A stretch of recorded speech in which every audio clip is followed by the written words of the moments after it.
Australian captain Steve Smith আর মাহমুদুল্লাহ রিয়াদের গল্প বলা যাক। বাংলার সাইলেন্ট কিলারের গল্প আপনার মন ছুঁয়ে যাবে। চলুন সমীকরণে ঢোকা যাক। চ্যাম্পিয়ন্স ট্রফি সেমিফাইনালে ভারতের সঙ্গে পরাজয়, নিজে 96 বলে 73 রানের একটা ইনিংস খেললেন স্টিভ স্মিথ, তবুও অবসরে চলে গেলেন হাসতে হাসতে।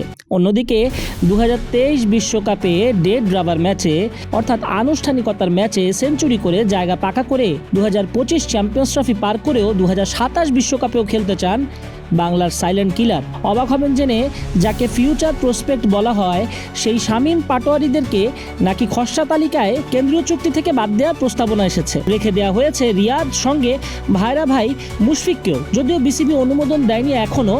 ফিনিশিংয়ে যাদের ফিউচারে চিন্তা করা হচ্ছে সেই শামীমদের চুক্তি থেকে বাদ দেওয়ার চিন্তা কতটুকু যুক্তিযুক্ত, আর অভিজ্ঞদের বিদায় না করে চুক্তির আওতায় রেখে দেওয়ার দুঃসাহসটা কেন করা হচ্ছে? এটাই বাংলাদেশের সিস্টেম। জাতীয় দলকে স্রেফ অভিজ্ঞতার মোড়কে ব্যক্তিগত জায়গা বানিয়ে ফেলা হয়েছে। ঠিক উল্টো অস্ট্রেলিয়ায় বিশ্বকাপ জেতার পরও ওয়ার্নারদের ছেটে ফেলা, সমালোচনা শুরু হয়েছে বলে স্মিথ নিজে থেকে সরে যাওয়া। দল পারফরমেন্স করতে পারেনি ভারতের বিপক্ষে, তাই নিজে সরে গেছেন। ইংল্যান্ডের বাটলাররা ছেড়ে দেন দায়িত্ব। সেখানে রিয়াদ মুশিরা দেশের জন্য কোন ট্রফিটা নিয়ে এসেছেন যে তাদের রেখে দেওয়া হচ্ছে 2027 পর্যন্ত? এই প্রশ্নটাই সর্বমহলের।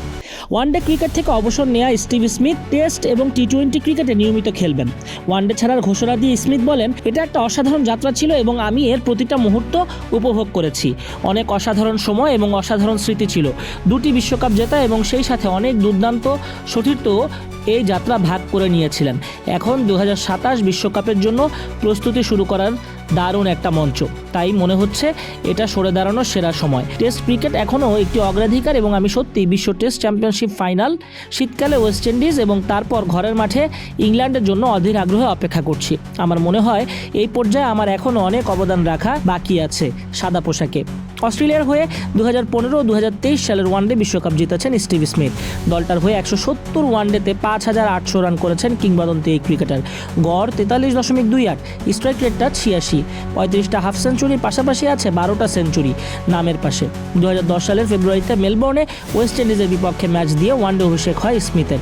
সময়ের পরিক্রমায় বিশ্বের অন্যতম সেরা ব্যাটারে পরিণত স্টিভ স্মিথ কিন্তু ক্যারিয়ারের শুরুর দিকে ছিলেন একজন লেগ স্পিনার। তাই তো বাংলাদেশ ক্রিকেটারদের শিক্ষা নেওয়া উচিত এসব থেকে।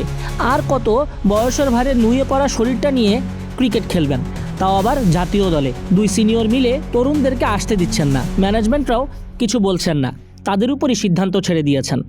দ্রুত সিদ্ধান্ত নিয়ে জাতীয় দলের জায়গাগুলো ফাঁকা করার অনুরোধ সচেতন দর্শক মহলের।